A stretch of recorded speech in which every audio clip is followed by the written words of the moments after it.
Hey everyone, it's Connor here from Durham Hearing Specialists. I hope you're doing well, and welcome back to another episode of Hard as Nails Earwax. And this patient, as you can see, it's just a brick wall really. We're not going to get through this. It's wax. It's the kind of classic wax hair mesh, I suppose you could say. And what we're going to do actually, we're going to take a slightly different approach here. Scene has been cut. You can see everything looks kind of moist now. That's because I irrigated it for a minute with water. And I'll upload another video of me doing that, but essentially, for all intents and purposes, we're just squirting water into the ear for a minute and holding a cup by the patient's ear and so on and so forth. So the classic, sort of similar to the classic syringing method, except we're using an electronic machine to achieve that, and it's much safer and it pulses water in at a steady rate, quite a low flow rate. And what this does is, well, as you can see, it just loosens everything up nicely, turns difficult jobs into easy jobs. But I wasn't expecting this. I mean, this is, well, judge for yourself when it comes out. It is, it's like a cylinder, a perfectly shaped cylinder of just, you know, hard as nails stuff in there. Last little bit near the eardrum, and nice looking eardrum revealed there. Fairly clean looking ear. So this side was, I mean, obviously this side was bothering the patient quite a lot, but his next ear, this is the right ear, the left ear was also bothering him, but he was getting a lot of pain on this side. This side was really agitating him. He had taken lots of painkillers to no avail, tried to fix the job himself with cotton buds, which just made the pain a lot worse, and you'll see why. So I don't think I've irrigated this side, but he's chucked in enough drops to make the debris a little bit more pliable, shall we say.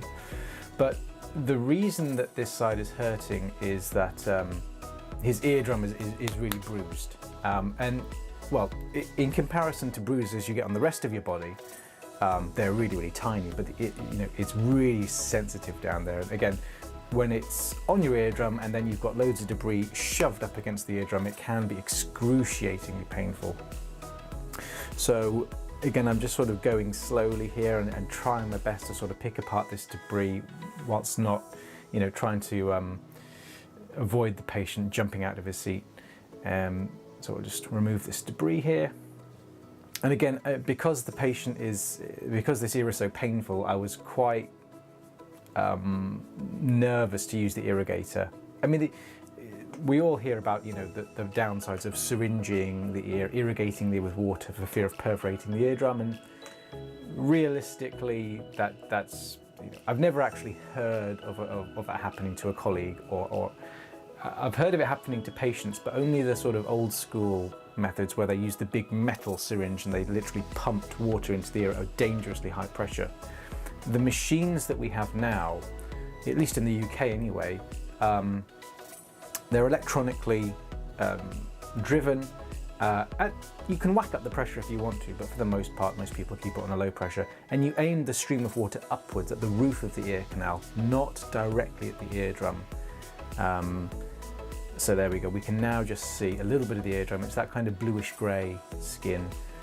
And all we want to do really is just to reveal the eardrum. What I was slightly worried that it was perforated given the amount of pain he was in. But again, you can see the debris is really just a thick mesh of hair and wax. And those of you who are fans of the channel, I'm sure you remember the episode where I compared it to pykrete, which is, there we go. So you can see, I'll pause it when we're in a good frame and the endoscope is demisted. I'll pause it here. Not there, there. So the eardrum, you can see where the bruises are. So there's two little purple splodges, those are the bruises, or hematoma, or I guess that would kind of be purpura. So like in terms of like bruising, which is called hematoma, so like bleeding or red blood cells have escaped out of ruptured blood vessels and is like seeping into the tissue, so that's a bruise or blood blister. And they come in from small to large. You have petechia, which is like small little blood spots. Like, I'm sure you've seen petechia before, like maybe you've been slapped on the arm and you get lots of little red marks there. That's petechia. A larger sort of blood bruise, so to speak, would be purpura, and that's probably what these would be. And then a large bruise would be ecchymosis. So these are two little spots of purpura. And you can tell, some of you may be thinking, well, was that due to the suction? Maybe as you were removing all the debris or suctioning around you caused that. We can tell that it's actually quite difficult to kind of time how old the bruise is. But it's certainly not fresh, because if it was fresh, it would be bright red. And then as a bruise or purpura gets older, the blood clots, it deoxygenates, and then it goes a darker color, and you can see that's very clearly purple. So there we go. At least we've revealed the eardrum. Everything's horribly inflamed, so we're going to have to do this in another step.